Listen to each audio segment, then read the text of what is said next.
Salut à tous, c'est Scadi, bienvenue sur ma chaîne. Alors, une fois n'est pas coutume, je voudrais revenir sur ces élections américaines. Euh, je vois qu'en ce moment sur Internet, après l'élection de Donald Trump, une grande partie des internautes sont en train de nous faire le pédigré de Donald Trump.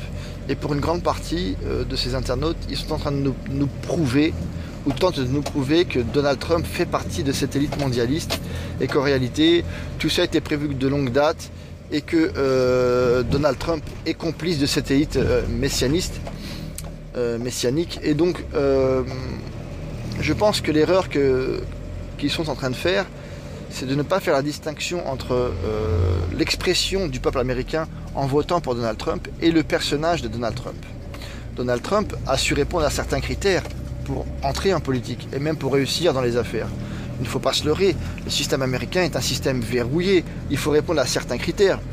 Si ces critères ne sont pas dans votre pédigré, vous ne rentrez pas en politique et vous ne réussissez pas dans les affaires. Donc il ne faut pas se leurrer.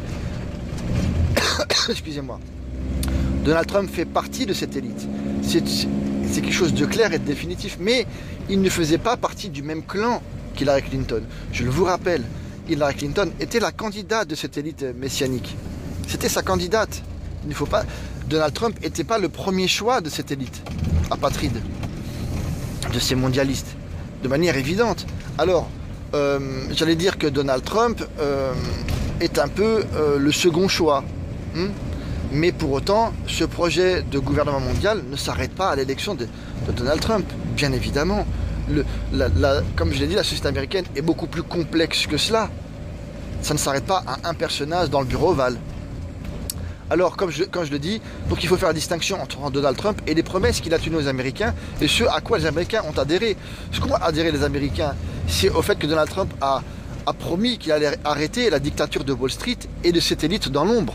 C'est lui-même qui en parle. Et d'ailleurs, je suis assez amusé de voir qu'au lendemain de l'élection de Donald Trump, comme par hasard, comme par magie, nos politiques nous parlent d'une élite en France. Tiens, c'est nouveau, ça vient de sortir. Avant, ils n'en parlaient pas, maintenant, ils en parlent. Donc, vous voyez bien que Donald Trump a changé la donne, ne serait-ce que dans les déclarations et dans les discours. Donc, Donald Trump a su offrir un discours qui allait contrer le mondialisme, qui allait contrer la dictature des banques, etc.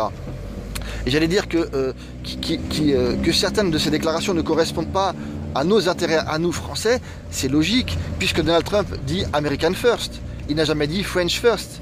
Donc il est logique que dans certaines des déclarations de Donald Trump, ça ne correspond pas à nous, à nos attentes. C'est logique.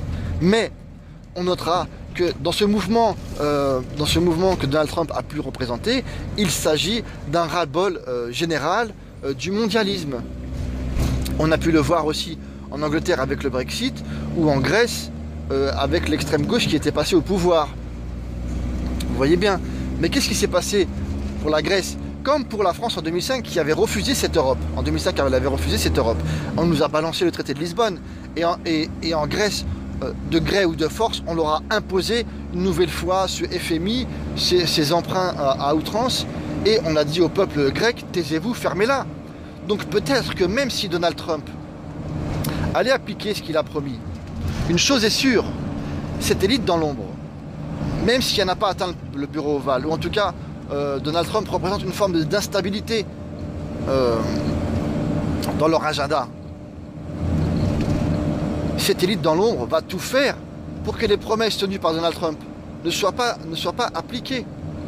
Alors de deux choses l'une, soit Donald Trump est le plus grand menteur de toute l'histoire de la politique, et tout ce qu'il a dit il ne le fera pas, et il sera larisé de l'histoire, ou soit s'il tente d'appliquer ce qu'il dit, même à minima, même à 10 ou 20% de ce qu'il a promis, eh bien cette élite dans l'ombre fera tout pour le supprimer, à l'image d'un Kennedy. Il ne pourra pas appliquer sa politique.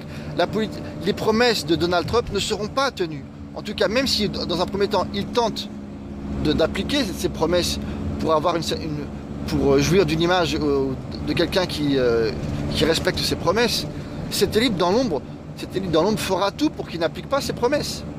J'allais dire que Hillary Clinton, qui était le choix des Américains, qui était le choix de l'élite apatride, de cette élite mondialiste, j'allais dire que dans cet agenda messianique avec à l'horizon cette troisième guerre mondiale et l'avènement de ce gouvernement mondial, Hillary Clinton représentait l'ascenseur. D'accord? Et donc on fonçait tout droit vers cette troisième guerre mondiale. Et c'était clair que si Hillary Clinton était élue, on fonçait vers la troisième guerre mondiale.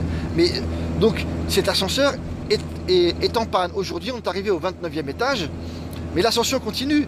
Même si Donald Trump est élu, l'ascension continue, mais simplement on prend la cage d'escalier. Ça va être un peu plus long, ça va être un peu plus laborieux pour cette élite messianique, mais ils vont continuer cet agenda.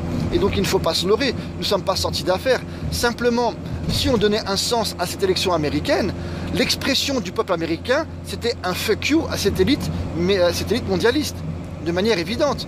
Que ce soit les Américains, les Anglais, les Français, les Grecs, les Russes, tout le monde en a marre de cette élite mondialiste. Et cette élite le savent, ils le savent. Et donc, à défaut d'être une bonne nouvelle,